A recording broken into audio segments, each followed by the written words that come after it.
દર્શક મિત્રો, નવજીવન ન્યૂઝમાં આપનું સ્વાગત છે। ગઈકાલે ધારાસભ્ય ચૈતર વસાવા સામે ભરૂચના ઝઘડિયા જીઆઈડીસીમાં જે બબાલ કરી તે બાબતે 3 જેટલી ફરિયાદ થઈ, જેમાં પીડિત પરિવારને તેઓ ન્યાય અપાવવા માટે ગયા હતા અને આ દરમિયાન ઘમાસાણ સર્જાયું હતું, ઘર્ષણ થયું હતું। આ ઘટનામાં મારામારી તેમજ સ્ટ્રેસ પાસિંગ અને જે પોલીસ સાથે ઉદ્ધતાઈભર્યું વર્તન કરવું, પોલીસના કામમાં દખલગીરી કરવી તેવી અલગ અલગ કલમો હેઠળ ફરિયાદ થઈ।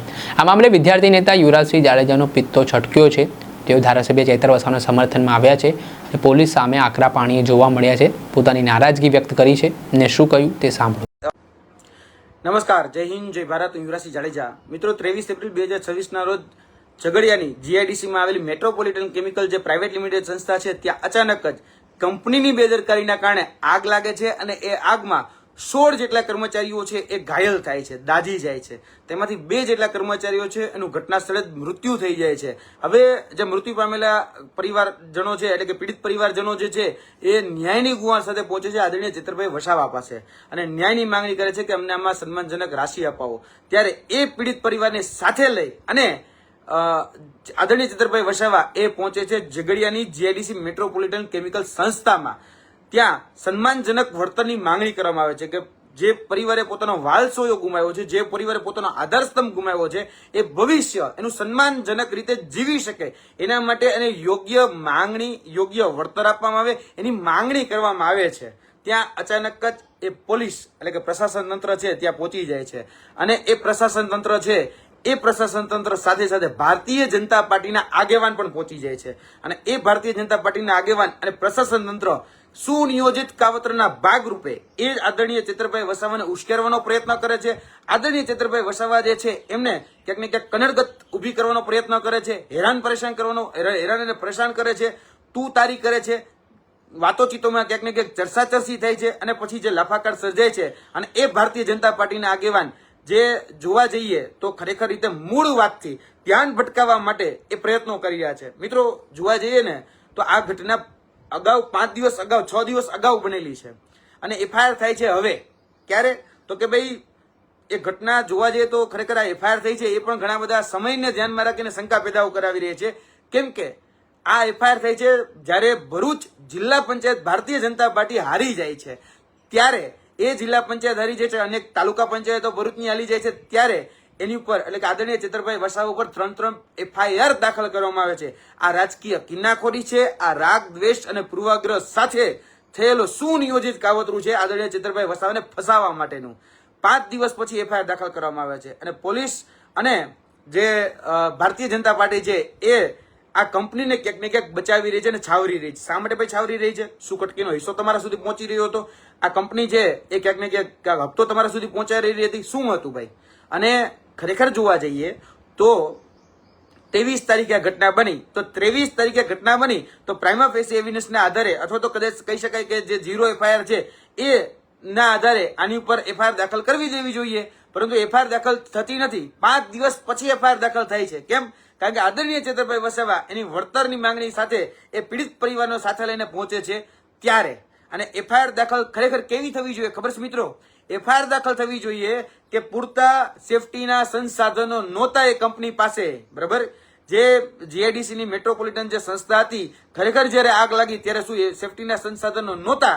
તો એની ઉપર સાપરાધ મનુષ્ય વધનો ગુનો દાખલ થવો જોઈએ। 16 વ્યક્તિઓએ પોતાને ક્યાંક ને ક્યાંક જોવા જઈએ તો એની અંદર ગંભીર રીતે ઘાયલ થયા છે। બે જે કર્મચારીઓ છે એને કામદારો છે એને પોતાનો જીવ ગુમાવ્યો છે, મજૂરે પોતાનો જીવ ગુમાવ્યો છે, તો એ કંપની ની ઉપર એફઆઈઆર દાખલ નથી થતી। એ મજદૂરોના જીવની કિંમત ક્યાંય કોઈ ગણતું નથી અને મૂળ મુદ્દાવાથી હવે ધ્યાન ભટકાવવા માટે આદરણીય ચૈતરભાઈ વસાવા ઉપર એફઆઈઆર દાખલ થાય છે। હવે વિચાર તો કરો કે આદરણીય ચૈતરભાઈ વસાવા, બરાબર, ખરેખર તો એ જીપીસીબીએ એ કંપનીને ક્લોઝર નોટિસ આપી દેવી જોઈએ, જીપીસીબીએ એની પર એક્શન લેવા જોઈએ, પ્રશાસન તંત્ર જે વહીવટી તંત્ર છે એને કંપની વિરુદ્ધમાં કાર્યવાહી કરવી જોઈએ। એ કંપની જ્યારે કર્મચારીઓને ખરેખર સેફટી નથી આપી શકતી, એનો નીતિ નિયમ પ્રમાણે જે નોર્મ્સ જે છે એ નોર્મ્સ પ્રમાણે જાળવણી નથી કરી શકતી, તો ખરેખર કંપની ઉપર એફઆઈઆર દાખલ થવી જોઈએ। પણ એફઆઈઆર ચૈતરભાઈ વસાવા ઉપર દાખલ કરવામાં આવે છે અને એ પણ ગંભીર એફઆઈઆર દાખલ કરવામાં આવે છે। કેમ? કારણ કે હવે ભારતીય જનતા પાર્ટીને દુખે છે પેટમાં અને કૂટે છે માથું, એ પ્રકારનો ઘાટ ઘડાણો છે। જોવા જઈએ તો અનેક તાલુકા પંચાયત એના ભરૂચની અંદર હારી ગયા છે ભારતીય જનતા પાર્ટીના લોકો। ભરૂચ જિલ્લા પંચાયત પણ હારી ગયા છે ભારતીય જનતા પાર્ટીના લોકો. એટલે દુખે છે પેટમાં અને કૂટે છે માથું એમ કરી અને એફઆઈઆર દાખલ થાય છે તો કે ચેતરભાઈ વસાવા ઉપર દાખલ થાય છે. સત્તા પક્ષ એ કિન્નાખોરી રાખી રહ્યું છે. સત્તા પક્ષ રાગ દ્વેષ અને પૂર્વાગ્રહથી કામ કરી રહ્યું છે. કંપનીને બચાવવા પોલીસ અને પ્રશાસન તંત્રની સાથે વહીવટી તંત્ર અને એની સાથે સાથે સરકાર એટલે કે ભારતીય જનતા પાર્ટી એ અત્યારે કંપનીને બચાવી રહી છે. શા માટે બચાવી રહી છે હું નથી જાણતો. કદાચ કટકીનો હિસ્સો, કદાચ કહી શકાય કે એ દાનનો હિસ્સો બરાબર છે ત્યાં સુધી પહોંચતો હશે કંપનીના માધ્યમથી, તો જ બને. કારણ કે દાન ચોર તો પહેલેથી જ છે અને એ દાનના આપતા ક્યાંક પહોંચતા હોય તો જ આવું બની શકે. અત્યારે કામદારો અને મજદૂરોની લડત લડતા જે આગેવાનો જે છે એને ક્યાંક ને ક્યાંક ફસવાનો પ્રયત્ન થઈ રહ્યો છે. એવું નથી કે અમે આ પહેલી વખત જ આ મજદૂરો જે કામદારો છે કે આની વારે આવ્યા છીએ. ભૂતકાળમાં પણ કંપનીઓમાં જ્યાં જ્યાં અન્યાય થયો છે, એ પંચમહાલની કંપની હોય ત્યારે પણ અમે ઊભા છીએ, ક્વાંટની કંપની હોય ત્યારે પણ ઊભા છીએ, દધેજ હોય કે પછી વાલિયા હોય, ઝઘડિયા હોય, અંકલેશ્વર હોય, આ બધી જ કંપનીઓની અંદર જ્યારે જ્યારે અન્યાય થયો છે, અત્યાચાર થયો છે, ત્યારે અમે ખભોથી ખભો મિલાવી અને કામદારો અને મજદૂરોની સાથે ખભેથી ખભો મિલાવીને ઊભા છીએ. અત્યારે વર્તમાનમાં જોવા જઈએ તો મૂળ ઘટના જે છે એનાથી ધ્યાન ભટકાવવા માટે પોલીસ અને સરકાર એ બંને સાથે મિલીભગત રચી અને ક્યાંક ને ક્યાંક આદરણીય ચેતરભાઈ વસાવાને પ્રયત્ન કરી રહ્યા છે. પણ યાદ રાખજો, અમે બહુ સ્પષ્ટપણે કહીએ છીએ કે આદરણીય ચેતરભાઈ વસાવા એકલા નથી. અમે ખભોથી ખભો મિલાવીને એની સાથે ઊભા છીએ અને જો જરૂર પડી તો ભવિષ્યમાં ગુજરાતની અંદર જેટલી પણ કંપનીઓ છે એના કામદારો, એના મજદૂરો, એના મજૂરો એને સાથે લઈ અને અમારે જેલ ભરો આંદોલન પણ કરવું પડ્યું તો એની પણ અમારી સંપૂર્ણ તૈયારી છે. એટલે તમે એવું ન સમજતા કે તમે કોઈ એક વ્યક્તિને દબાવી દેશો કે ફસાવી દેશો અને તમે જેલમાં નાખી દેશો તો આ બધું જ બંધ થઈ જશે. નહીં. જ્યારે પણ શોષણ થશે, જ્યારે પણ દોહન થશે, જ્યારે વંચિતોનો હક અધિકાર ઉપર તડપ આ ભારતીય જનતા પાર્ટી મારશે, ત્યારે અમે આ લડાઈ લડીશું અને મક્કમતાપૂર્વક લડીશું. અમે કોઈ જેલથી ડરવાવાળા લોકો નથી. અમે ભારતીય જનતા પાર્ટીથી પણ ડરવાવાળા લોકો નથી.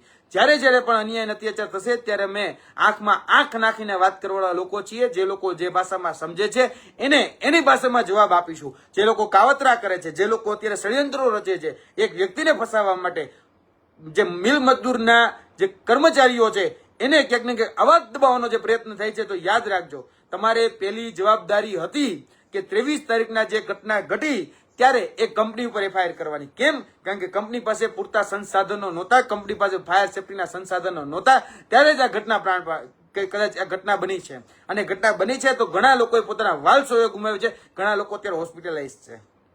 ત્યારે પ્રાઇમા ફેસી રીતે જોવા જઈએ તો પ્રાઇમા ફેસી એવિડન્સ ભેગા કરી અને કંપની ઉપર સાપરાધ મનુષ્ય વધ ની કલમ દાખલ થવી જોઈએ. કારણ કે તમે એ લોકોને અત્યારે જે રીતે બચાવવા નીકળ્યા છો, જો ખરેખર એને છાવરતા ન હોત તો તમે એની પર સાપરાધ મનુષ્ય વધની કલમ દાખલ કરી અને એની પર ગુનો દાખલ કર્યો હોત. બરાબર? સામાન્ય જનતાના નેતાનું કામ છે, જેને જન નેતા કહેવાય, અને સામાન્ય જનતાના પીડામાં ઉભું રહેવાનું કામ હોય છે. અને ચેતરભાઈ વસાવા એ જન નેતા છે અને સામાન્ય જનતાના પ્રશ્ને એ ઉભા હતા, એનો બચાવવાનો પ્રયત્ન કરી રહ્યા હતા. એ જે પણ પીડિતો, વંચિતો, શોષિતો જ્યાં પહોંચ્યા છે એની સાથે ખભોથી ખભો મિલાવીને ન્યાય અપાવવાનું કામ કરતા હતા. ભારતીય જનતા પાર્ટીના એક પણ નેતામાં એવી તાકાત નથી કે કંપનીઓના જે મિલ મજદૂરના જે લોકો છે કે એના બાળકો છે એના વારે આવીને ઉભા રહે. આજે એક વ્યક્તિ ઉભો છે તો ત્યારે એને તમે ફસાવવાનો પ્રયત્ન કરી રહ્યા છો, ત્યારે તમારા પેટમાં તેલ રેડાડું છે. અમે ભરૂચ જિલ્લા પંચાયત હારી ગયા છો, તાલુકા પંચાયત અનેક હારી ગયા છો, 500 તાલુકા પંચાયતો હારી ગયા છો, ત્યારે તમારા પેટમાં તેલ રેડાણું છે અને તમે કિન્નાખોરી રાખી અને આજે પ્રયત્ન કરી રહ્યા છો આમ આદમી પાર્ટીના આદરણીય ચેતરભાઈ વસાવાને ફસાવવાનો. તો યાદ રાખજો કે એ એકલા નથી, અમે એની સાથે છીએ અને ખભોથી ખભો મિલાવીની સાથે છે. જેલમાં જવું પડે તો જેલમાં જવું મંજૂર છે, જેલમાં જવાથી કોઈ ડરતું નથી. પણ એ આગેવાન, એ ભારતીય જનતા પાર્ટીનો આગેવાન હતો, જે લાફાકાંડની અંદર હતો, તે એ બધું જ આખું જગ જાણે છે, છતાં પણ આજે કોઈ દેખાડતું નથી. એ ભારતીય જનતા પાર્ટીના આગેવાનો આજે કંપની સુધી પહોંચ્યા. એ પોલીસ અચાનક જ એ કંપની સુધી પહોંચી અને એ કંપની વાળાને બચાવવાના કાવતરાઓ એક પોલીસ અને ભારતીય જનતા પાર્ટીના આગેવાન એ બંને સાથે મળીને કરી રહ્યા હતા. એટલે તમે એમ ન સમજતા કે અમને કઈ ખબર નથી. તમે મૂળ વાતથી જે ધ્યાન ભટકાવવાનું કાર્ય કરી રહ્યા છો એ ક્યારે પણ શક્ય નહીં બને. આવનાર દિવસોની અંદર જે ભાષામાં તમે સમજો છો એ જ ભાષાની અંદર ફરી વખત તમને જવાબ દેવામાં આવશે. તમે વોટ બેંકની ભાષા સમજો છો તો તમને વોટ બેંકની ભાષામાં જવાબ દેવામાં આવશે. તમે જે રીતે કહી શકાય કે ગરીબ વંચિત અને શોષિતને જે રીતે હેરાન કરી રહ્યા છો, જે રીતે મજૂરોને હેરાન કરી રહ્યા છો, એનો અવાજ બનવાનું કામ અમે ભૂતકાળમાં પણ કર્યું છે. અલગ અલગ કંપનીઓમાં અમે પણ ઉભા રહ્યા છીએ, બરાબર. એક ખેડ બ્રહ્માની કંપની, પોશીનાની કંપની હોય તો પણ અમે ઉભા રહ્યા છીએ, અને એ ગાંધીનગરમાં જ્યારે કંપનીઓ દ્વારા એ શોષણ કર્યું ત્યારે અમે ઉભા રહ્યા છીએ. અંકલેશ્વર હોય, ભરૂચ હોય, જ્યાં પણ ઉભું રહેવાની જરૂર પડે ત્યારે અમે ઉભા છીએ. અને કંપનીના જે મિલ મજદૂરો છે એની સાથે પહેલા પણ ઉભા હતા અને અત્યારે પણ ઉભા છે, ભવિષ્યમાં ઉભા રહેશું. તમારે થાય એ કરી લેવાની છૂટ છે. બાકી ચેતરભાઈ વસાવા એકલા નથી, અમે એની સાથે છીએ. જય હિન્દ, જય ભારત. આપણે સાંભળેલા વિદ્યાર્થી નેતા યુવરાજસિંહ જાડેજા હાલ તેમનું નિવેદન સામે આવ્યું છે, જેમાં તેમણે પોલીસની કામગીરી સામે સવાલ ઉઠાવ્યા, જીપીસીબીની કામગીરી સામે સવાલ ઉઠાવ્યા અને જે પરિસ્થિતિ નિર્માણ પામી છે તેને લઈને પોતાનો રોષ પણ વ્યક્ત કર્યો અને કહ્યું કે ભારતીય જનતા પાર્ટીને હાર સહન ના થઈ, તેના કારણે આટલા દિવસ પછી ધારાસભ્ય સામે ફરિયાદ નોંધાઈ હોય તે પ્રકારનો દાવો યુવરાજસિંહે કરતા રાજકારણ ગરમાયું છે. દર્શક મિત્રો, આવા જ વિડીયો જોવા માટે નવજીવન ન્યૂઝ જોતા રહો.